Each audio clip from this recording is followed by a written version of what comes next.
Have you ever held an ice-cold Coca-Cola and wondered how a single drink ends up in nearly 2 billion hands every single day? Right now, you are looking at one of the most tightly guarded facilities on Earth. Behind these walls flows a liquid protected like a state secret for 139 years. We are talking about glass furnaces burning hotter than volcanic lava, filling lines moving faster than a Formula One pit crew, and robotic arms sealing over 2,000 containers every 60 seconds. This is not just a soft drink. It is the single most distributed manufactured product in human history. But here is where most people completely misunderstand.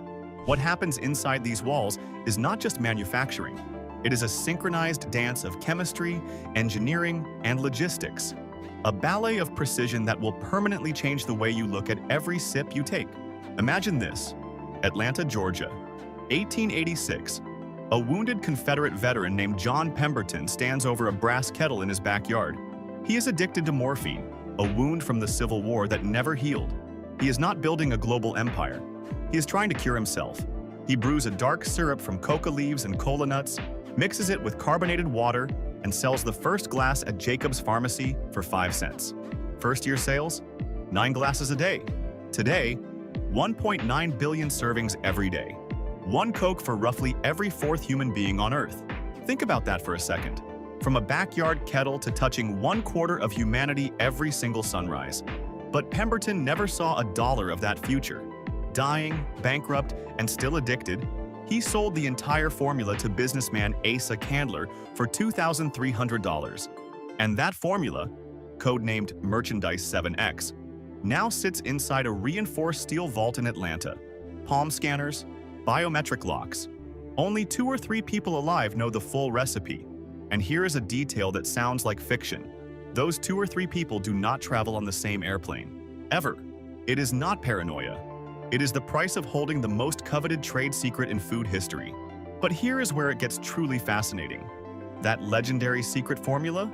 Only about 5% of what ends up in your bottle. The other 95% starts with water. We are not talking about the water from your kitchen tap.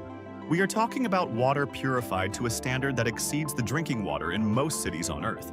The journey begins with sand filtration, massive beds that trap sediment and particles.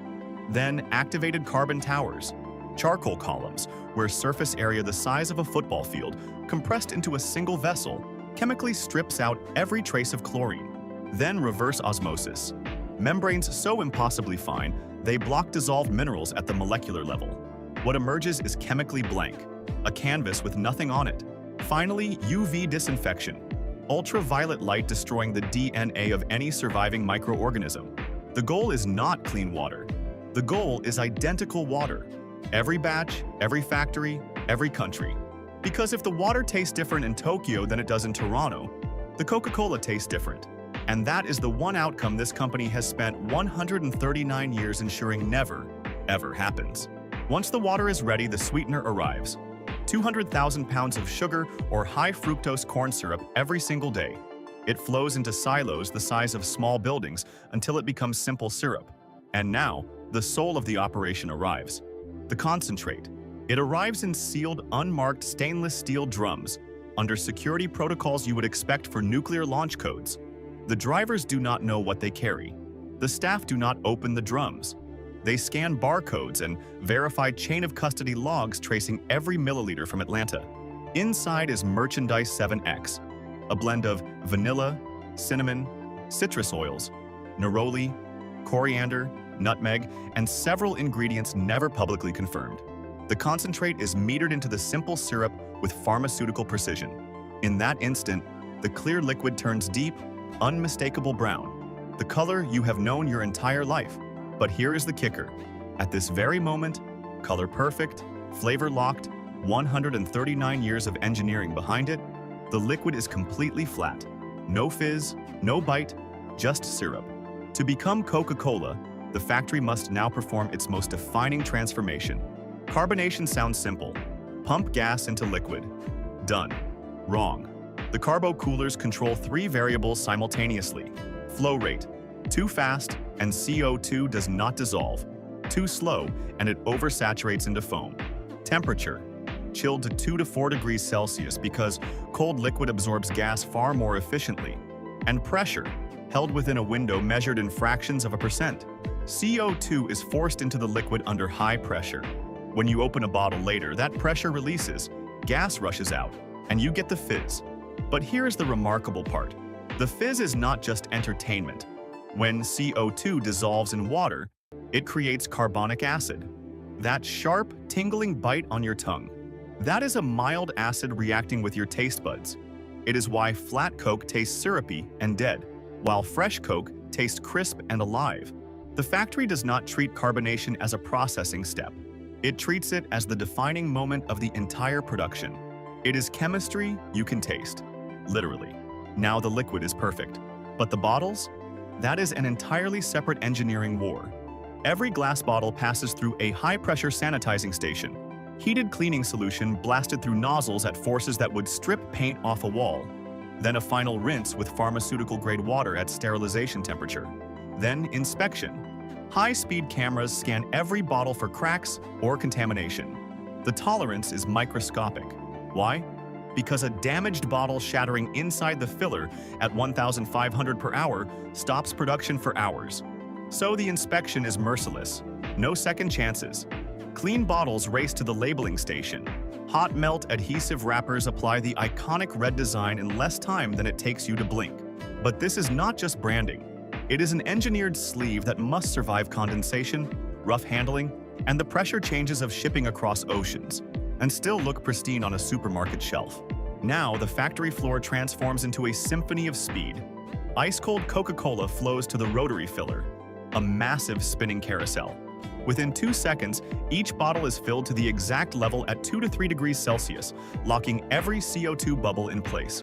Immediately, within milliseconds, the capper crimps a crown cap over the rim. The seal must be absolute. Oxygen sneaking past means flavor degrades and shelf life collapses. Then the gauntlet. Laser sensors check fill level.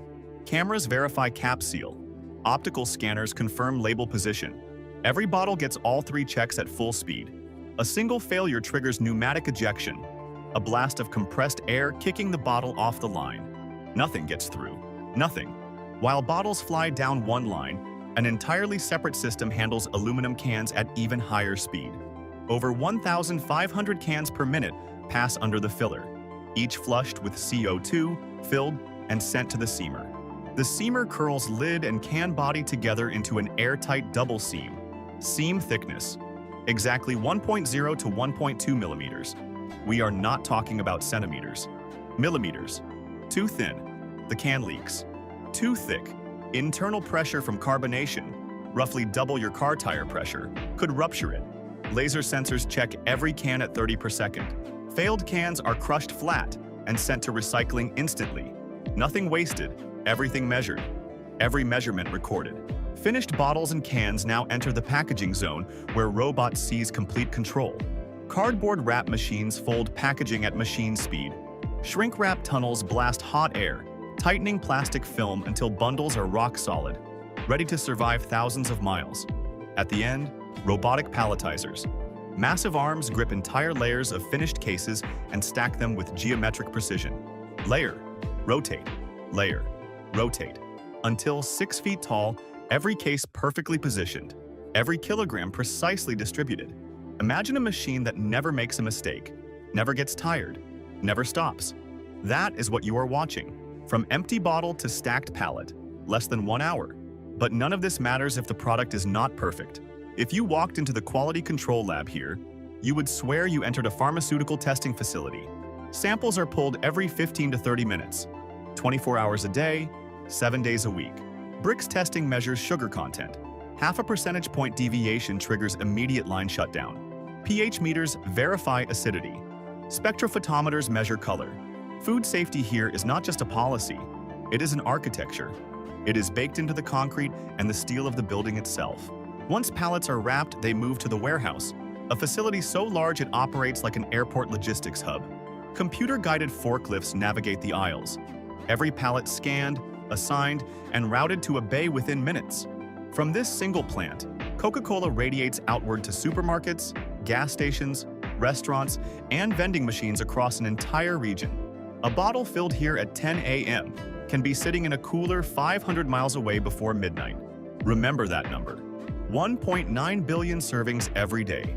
That is not just manufacturing. That is a distribution network that rivals the military logistics of a superpower.